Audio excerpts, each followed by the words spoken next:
नमस्कार सभी को। तो जैसा कि आप सभी को ज्ञात है कि आपका चैप्टर चल रहा है फिजिक्स 11th क्लास में, जिसका नाम क्या है, motion in a straight line. तो आइए आज पढ़ते हैं नेक्स्ट टॉपिक, जिसका नाम क्या है, एक फर्स्ट हेडिंग क्या है आपकी, एवरेज वेलोसिटी।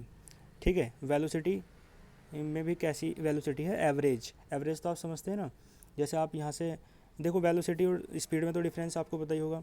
मैंने एक बात बता रखी होगी आपको कि फिजिकल क्वांटिटी टू टाइप्स की होती हैं। एक तो होती है स्केलर क्वांटिटी, एक होती है वेक्टर क्वांटिटी। स्केलर क्वांटिटी में केवल मैग्नीट्यूड होता है, डायरेक्शन नहीं होती है ना। और जो आपकी वेक्टर क्वांटिटी है उसमें मैग्नीट्यूड और डायरेक्शन दोनों होते हैं। तो स्पीड क्या है, स्केलर क्वांटिटी है, यानी उसमें डायरेक्शन नहीं होती है। और वेलोसिटी क्या है, आपकी वेक्टर क्वांटिटी है। ठीक है जी। जैसे मैं कह रहा हूँ 5 किलोमीटर पर आवर, तो ये क्या है, मैग्नीट्यूड है 5, है ना। और इसमें डायरेक्शन तो है ही नहीं, मैं कह ही नहीं रहा कि आप नॉर्थ में जाओ साउथ में जाओ, तो सिर्फ ये क्या हो जाएगी, आपकी स्पीड हो जाएगी। लेकिन मैं लिखूँ 5 किलोमीटर पर आवर और साथ में लिख दूँ नॉर्थ, तो इसका मतलब है 5 किलोमीटर पर आवर क्या है, ये आपका मैग्नीट्यूड है। और जो आपका नॉर्थ लिख रहा हूँ ये क्या है, आपकी डायरेक्शन है। बात समझ पा रहे हो। तो ये स्पीड नहीं रहेगी, ये क्या हो जाएगी, वेलोसिटी।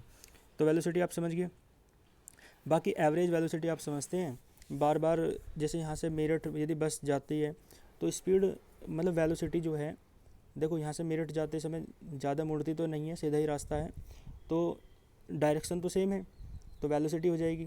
लेकिन कभी तो उसकी वेलोसिटी कम होगी, कभी ज़्यादा होगी, कभी 10 किलोमीटर पर आवर होगी, कभी 40 हो जाएगी, कभी 50 हो जाएगी, कभी 30 रह जाएगी। तो उन सबका एवरेज ले लेते हैं। ठीक है, तो एवरेज वेलोसिटी उसे कहते हैं। एवरेज लेना आप जानते हैं, नंबर ऑफ, है ना, क्या होता है, total sum of all terms upon number of all terms. ये पढ़ा होगा आपने मैथमेटिक्स में फॉर्मूला।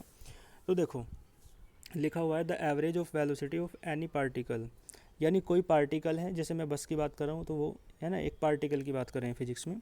कोई एक पार्टिकल है, कण है, जिसकी वेलोसिटी के एवरेज को ही आप क्या कहते हैं, एवरेज वेलोसिटी कहते हैं। यानी वेलोसिटी जो है उसकी जितनी भी हैं, बार बार चेंज हो रही हैं जो भी, उन सब के एवरेज को ही आप क्या कहते हैं, एवरेज वेलोसिटी। ठीक है।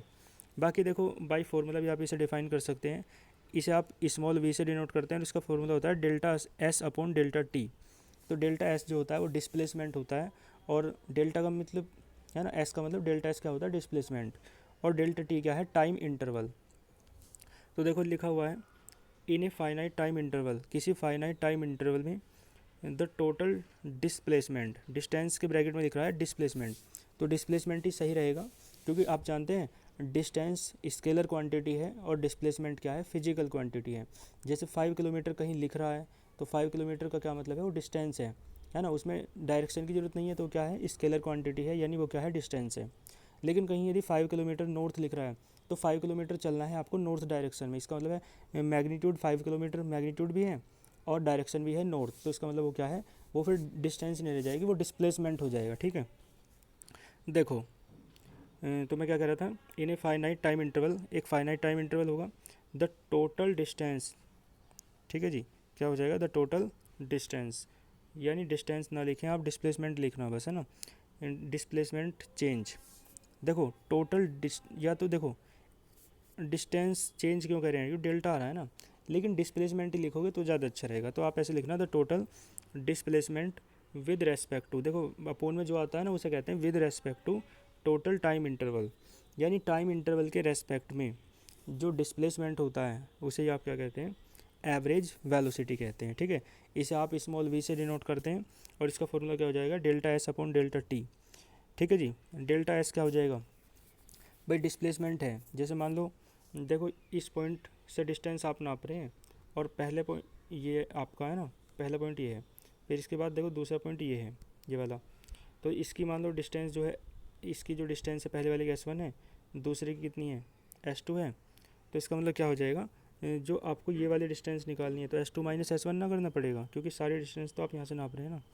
तो इसलिए डेल्टा एस क्या हो जाएगा, S2 माइनस S1। और टाइम इंटरवल मान लो 5 मिनट था, और बाद का यानी इनिशियल टाइम 5 मिनट, बाद का टाइम जो है फाइनल टाइम वो मान लो 10 मिनट है, तो टाइम इंटरवल क्या हो जाएगा, 10 - 5 ना हो जाएगा, यानी ज़्यादा वाले में से कम वाला माइनस हो जाएगा। तो इसलिए डेल्टा टी को आप क्या लिख सकते हैं, T2 माइनस T1। तो एक एक्सप्रेशन ये भी हो जाएगा। ठीक है। इसके बाद देखो एवरेज स्पीड, एवरेज स्पीड क्या होती है, इसी प्रकार है, बस डिस्प्लेसमेंट के प्लेस पे क्या आ जाएगा, डिस्टेंस, क्योंकि यहाँ स्पीड कह रहे हैं ना।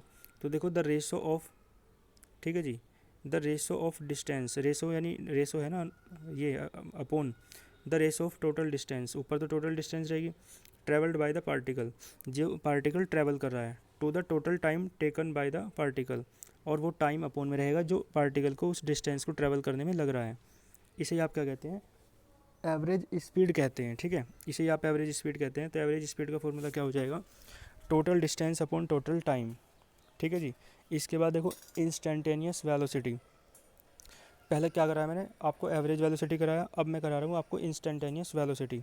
इसका मतलब है इंस्टेंटेनियस का मतलब एट एनी टाइम इंस्टेंट, तो देखो लिखा हुआ है यानी किसी क्षण, at any time instant the rate of displacement, ठीक है जी। वो फॉर्मूला तो वही हो जाएगा, बट डेल्टा के प्लेस पे डी आ जाता है, तो क्या आ जाएगा, the ratio of displacement to the time interval, जो रेशो है डिस्प्लेसमेंट का और किसके साथ, टाइम इंटरवल के साथ, उसे आप इंस्टेंटेनियस वेलोसिटी कहते हैं। जैसे कि आप देख सकते हो यहाँ पे, देखो यहाँ पे आप देख सकते हैं डी आ जाएगा डेल्टा के प्लेस पे इस फॉर्मूले में। देखो चाहे तो आप एक्स भी कह सकते हो, चाहे तो आप एस भी कह सकते हो।